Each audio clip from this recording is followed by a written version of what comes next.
Muito bom dia, meu povo! Muito bom dia para você que está chegando aqui no Manhã em Foco, através do nosso canal do YouTube da Foco Home TV. Eu sou Daniele Mendonça e eu te faço companhia com os principais assuntos, as notícias que vêm movimentando o mundo inteiro. E embora falar sobre eleição, a Palestina vai ter eleições. O presidente da autoridade palestina, né, Mahmoud Abbas, emitiu um decreto marcado para o dia 28 de novembro, nas primeiras eleições legislativas do país, né? Em 20 anos. A última vez que a Palestina votou para o seu parlamento foi em 2006. Mas por que que esse anúncio é tão importante agora? Porque ele vem 3 dias depois de Hamas anunciar a dissolução do seu Comitê de Emergência, órgão que governou Gaza por quase 2 décadas. Com a saída do Hamas, abre, né, um espaço para uma administração de transição composta por tecnocratas palestinos sem vínculos com grupos armados. E quem é que vai supervisionar essa transição, né? Um comitê nacional criado a partir do Plano de Paz dos Estados Unidos e reverenciado pelo Conselho de Segurança da ONU. O decreto do presidente Abbas convocou um povo palestino de Jerusalém Oriental. E a gente vai seguir acompanhando, claro, né, toda essa eleição para deixar você muito bem informado, tá bom? E olha só o que vem depois. As eleições presidenciais da Palestina estão previstas para o primeiro trimestre de 2027. E as datas ainda serão definidas. 20 anos sem votar e agora, em meio a tanta guerra e destruição, a Palestina tenta reconstruir a sua democracia. E a gente vai seguir, é claro, acompanhando para deixar você melhor informado. Pessoal, mas agora mudando de assunto, bora falar aqui sobre um trágico acontecimento. O menino Oliver Goodes Grayson, de apenas 3 anos, morreu na madrugada desta quinta-feira, dias após ser espancado pelo próprio pai, em Viamão, na região metropolitana de Porto Alegre. Com a confirmação da morte encefálica, a família autorizou a doação dos órgãos da criança. A captação foi realizada na manhã desta quinta-feira no Hospital de Pronto-Socorro da capital gaúcha. Segundo a Polícia Civil, o pai da criança, um missionário norte-americano de 33 anos, confessou ter agredido o filho após o menino não ter lhe dado bom dia. Em depoimento, ele disse que deu socos no peito e no abdômen da criança e bateu a cabeça dela contra o chão. O homem foi preso em flagrante no dia do crime e posteriormente teve a prisão convertida em preventiva. É um caso que, infelizmente, toca no coração de qualquer pessoa, é um trágico, né? A gente sempre espera que a justiça seja feita. Infelizmente, né, a criança não vai voltar mais a correr, mais a sorrir, né? Mas a gente sempre espera que a justiça seja feita, pessoal. Mas agora, bora mudar de assunto, bora falar sobre o programa Universidade para Todos, o ProUni, que oferece 18 bolsas integrais para o curso de Medicina no Amazonas, no processo seletivo do segundo semestre de 2026. As inscrições terminam nesta sexta-feira e devem ser feitas exclusivamente pela internet. As oportunidades estão distribuídas entre os municípios Manaus, Parintins e Itacoatiara. Nesta edição, não há oferta de bolsas parciais para a medicina no estado. Do total de vagas, 5 são para a Faculdade Santa Teresa em Manaus, 10 para a Faculdade Santa Teresa de Parintins, em Parintins, e 3 para a Faculdade de Ciências Médicas de Itacoatiara. E como se inscrever? Os candidatos eles devem fazer a sua inscrição pelo portal Acesso Único do Ministério da Educação, o MEC, usando o login da conta gov.br. O MEC orienta que os estudantes acompanhem os prazos e confiram, né, se todas as informações estão sendo enviadas corretamente durante o período da inscrição. E quem é que pode participar para concorrer a uma bolsa de medicina pelo ProUni? O candidato precisa ter participado do do Exame Nacional do Ensino Médio, o Enem, de 2024 ou 2025 e ter alcançado média mínima de 450 pontos nas 5 provas, além da nota acima de 0 na redação. Também é necessário ter cursado todo o ensino médio em escola pública ou como bolsista em escola integral ou particular. Os estudantes que fizeram o Enem como treineiros não podem participar. Mas agora, bora falar sobre a justiça, que a justiça anula a regra que exigia autorização para policiais civis aqui do estado do Amazonas para darem entrevista à imprensa.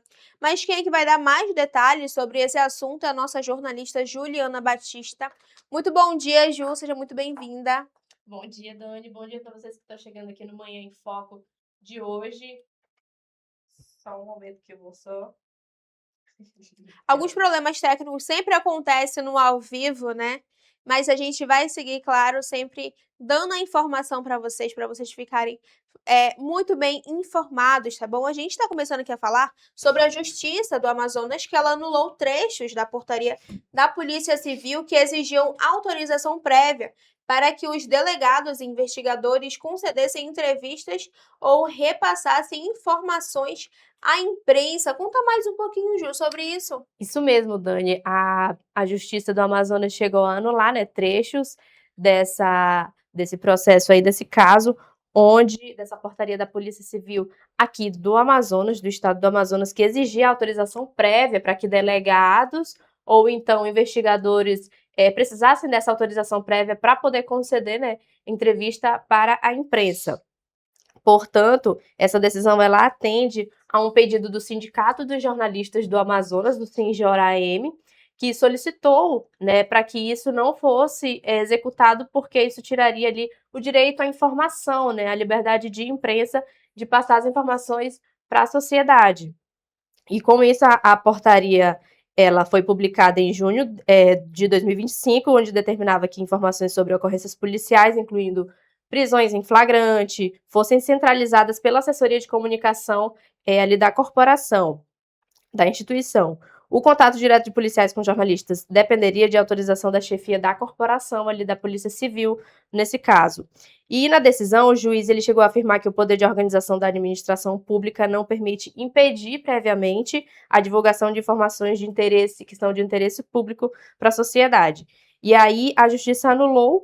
E aí, com essa decisão, o delegado-geral fica impedido de exigir autorização prévia para que policiais prestem informações sobre fatos policiais à imprensa.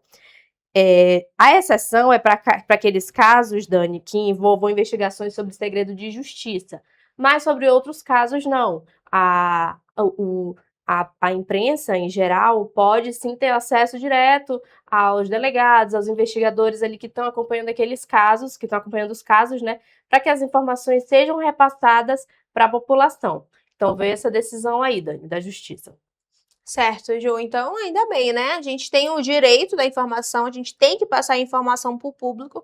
Nós, como jornalistas, como profissionais da comunicação, né? É um direito de todos ficarem muito bem informados. Isso mesmo. E aí, em caso de descumprimento dessa decisão, né, da Justiça do Amazonas, ficou estabelecida a multa diária de R$ 5.000, limitada a 20 dias. Então, em caso de descumprimento, tem essa multa que a delegacia, a Polícia Civil do Amazonas teria que fazer esse pagamento. Agora a gente vai falar, Dani, sobre um outro assunto, a gente vai falar agora sobre a política aqui no estado do Amazonas, mais especificamente com relação a essa disputa ao governo do Amazonas, onde o vereador e também presidente estadual do Partido Progressistas aqui no estado, o vereador Rodrigo Sá, ele que é presidente estadual da sigla aqui no estado, ele chegou a afirmar a um portal local aqui de Manaus, que pode ter, né, tem a possibilidade de uma aliança entre progressistas, Partido Liberal, PL, né, como é mais conhecido, e o União Brasil, que agora é a Federação União Progressista, né, que é União Brasil com progressistas. E aí ele chegou a dizer que tem a possibilidade de uma conversa entre esses três partidos, Dani, para que veja aí a possibilidade de um vice para um vice para o governador do estado do Amazonas, Roberto Cidade, que ele chegou a fazer o lançamento, né, da pré-candidatura dele ao governo do Amazonas. É algo que nos bastidores aqui da política do Amazonas e de Manaus, principalmente, já não era tanto mistério assim, né, nos bastidores. Para as outras pessoas, sim, foi um anúncio aí surpreendente, mas nos bastidores da política local não era tão. Isso já era esperado, né? Desde abril ali. E o Roberto Cidade, que está aí uns 3 meses no governo do estado, ele chegou a anunciar o lançamento da pré-candidatura dele ao governo do Amazonas. Agora a gente tem 4 pré-candidatos, né? Ele que estava aparecendo ali nas pesquisas eleitorais como uma possibilidade, né, de pré-candidato ao governo do Amazonas, agora ele está de fato nessa corrida. E essa afirmação do presidente estadual do Progressistas, o vereador Rodrigo Sá, veio depois de ser levantado, né, de ser cogitado nos bastidores, de que a pré-candidatura da Maria do Carmo, da empresária Maria do Carmo, está desidratando, né, por ela estar perdendo uma certa força. E aí, inclusive, o Roberto Cidade chegou a dizer nesse evento de lançamento da pré-candidatura dele ao governo do Amazonas, ele chegou a dizer ali na coletiva de imprensa que ele está aberto ao diálogo, à conversa, né, para um vice, porque ele foi questionado sobre quem pode ser o vice dele, né, ao governo do estado nessa chapa, e ele chegou a afirmar que ele está aberto ao diálogo. E isso chegou a movimentar os bastidores, onde foi levantado o nome da professora Maria do Carmo, professora e empresária Maria do Carmo, como vice dele, mas isso ainda não é, Dani, definitivo. Eles ainda estão. Isso daí foi uma possibilidade que o presidente estadual do Progressistas, o vereador Rodrigo Sá, colocou, mas ele disse que ele vê que ainda não é o momento para isso, mas eles estão, a gente sabe que as negociações para essas chapas, Dani, estão sendo conversadas, mesmo que aparentemente não esteja ali suposto, colocado ali, verbalizado, mas por trás nos bastidores ali eles estão conversando, essas negociações estão muito, muito fortes para definir quem vai ser candidato, quem vai ser o cabeça de chapa, né, ao governo e quem vai ser os vice, porque o vice é uma peça muito importante nesse processo aí. Ele já chegou a comentar que o Roberto Cidade, o governador do Amazonas, não foi uma surpresa, né? Não foi uma surpresa a gente descobrir. Até porque nos bastidores ele já estava muito presente no interior do estado. Já estava, né? Os bastidores já estavam mexendo ali os pauzinhos. Isso. Então já era, né, de se esperar que ele iria se candidatar. Colocar, né? Isso mesmo. Já era algo que vinha sendo previsto aí, porque ele já estava ali, né? Já estava dentro do governo. Ele caiu ali porque quando o Wilson Lima e o Tadeu de Souza renunciaram justamente ali no dia 3, já quase meia-noite do dia 4, né? Virando ali o relógio, que era o prazo para desincompatibilização dos partidos para que os pré-candidatos, fossem para o partido que já fosse concorrer aos seus cargos, né? Cada um nos seus cargos. E aí, quando o Wilson Lima e o Tadeu renunciaram, automaticamente, pela legislação eleitoral, quem ocupa o governo do Estado, quem assume, é o presidente da Assembleia Legislativa. E aí, Roberto Cidade caiu ali, né? E agora ele se colocou à disposição, o nome dele é à disposição na disputa aí pelo governo do Amazonas, agora sendo avaliado pela própria população, né? Pelo voto popular. Exatamente, Ju. E a gente vai seguir acompanhando os bastidores para saber sobre esse vice, né?